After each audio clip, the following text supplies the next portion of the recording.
when it comes to borrowing money in the office, it's very sensitive. Very, very sensitive. And if you don't return it to the person they borrowed from, definitely not a good thing.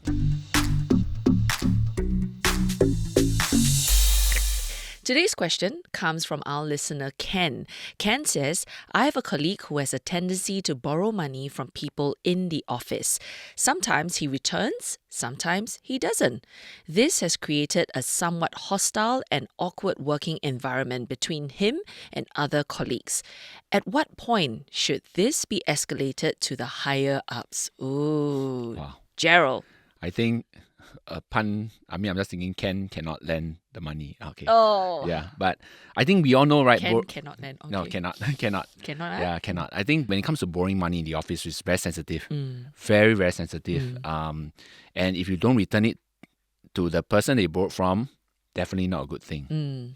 So I guess we all agree that the act of borrowing the money but not returning is definitely a no-no. Yes. But when should it be escalated out? Yes. To the management? I think in every company there's usually like a staff handbook. Okay. A staff handbook where they talk about the code of conduct for staff, what they can or cannot do, the attire, and sometimes the handbook also covers behaviors like this. Oh, I must read my staff handbook properly. Not just acknowledge. Yes, and this borrowing money, of course, it will definitely extend not just to the colleagues, but also towards your suppliers, your partners. It defines like what you should or should not do. In a professional working relationship especially, right? Yes. Yeah. Because I think when it comes to borrowing money and from each other, there's opportunity to create a lot of conflict, conflicts of interest. True. Staff morale will be affected. Company reputation if it involves your suppliers. That's right. And this could even lead to unhealthy exploitation. Oh, that's true. For example, imagine if a boss borrows money from their direct reports, right? I mean, what is a direct report supposed to do? For me, when I first read this question, I was actually wondering how much money is being borrowed here. Because not that I'm saying that like it's okay not to return money, but I guess when it's just the occasional lunch money, when someone pays for it and then you forget to pay back, I can kind of get how it can amount to a bigger sum, but at the same time, it feels like, oh, do I ask back or not? So that's a bit more awkward rather than hostile.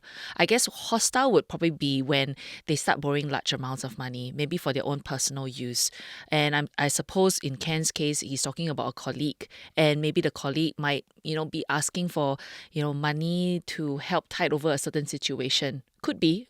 I think what Ken should probably do is that maybe speak to the boss, just as an informal thing, because you don't know whether this person who's borrowing money has gone to borrow more money from other people. You may not be the only victim here, right? And maybe the boss is aware that this has been a trend that has been going on. So speaking to the boss would help the boss be able to triangulate a bit and see whether this is a trend within the team. And if so, definitely then the boss would have to act on it. But if not, I think, firstly, I think Ken should definitely stop lending any more money because you're never going to get it back, right? I mean, and really the feelings of hostility are building. So totally agree with you. The bringing up to our bosses is actually allowing them to also know what's happening within the team. Yes. Then all these dynamics, right? Sometimes it helps them to manage better. And of course, they can put a stop to things if it gets out of hand. That's how you talked about what if the amount is small. Have you ever seen those colleagues that go out for lunch, right? Yes. And then they always say, hey, order one for me. One for me. And then they never pay. Yes. Yeah, those kinds of colleagues, they get to people as well. Oh, okay, it's like every time when we go out for a meal, I'm always end up ordering for you and you never pay back. Right. Yes. Or never offer to pay. Yeah, I think it's not that you never pay back, but sometimes even offering to pay, because your colleague might want to just go, it's just a cup of coffee. It's really, really fine. Like, I don't need you to pay me back. But you need to at least say, hey, how much is it? Yes. Right? Yes, correct. So if that's Ken's situation, because we don't know how much is it, right? I think it's okay to ask that person to, can you pay me back, like for the drink or for the meal that I bought you this whole entire week? Or consolidate, right? Yeah, you don't have to say, can you pay me back the $1.10 or whatever. You can say, hey, this week's drinks, it's $5.50. You can just pay now me. Yes, right. Yes. Make it casual. Don't need to make it so awkward, right? Yes, I think with the digital payment now, right, it's so much easier. Last time you have to $1.10 and put on the table. It looks like They you cannot are, find the 10 cents. yes.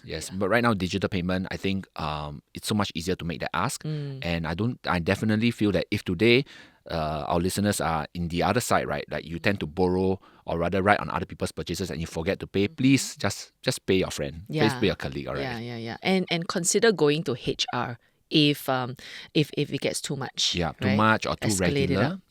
Yes.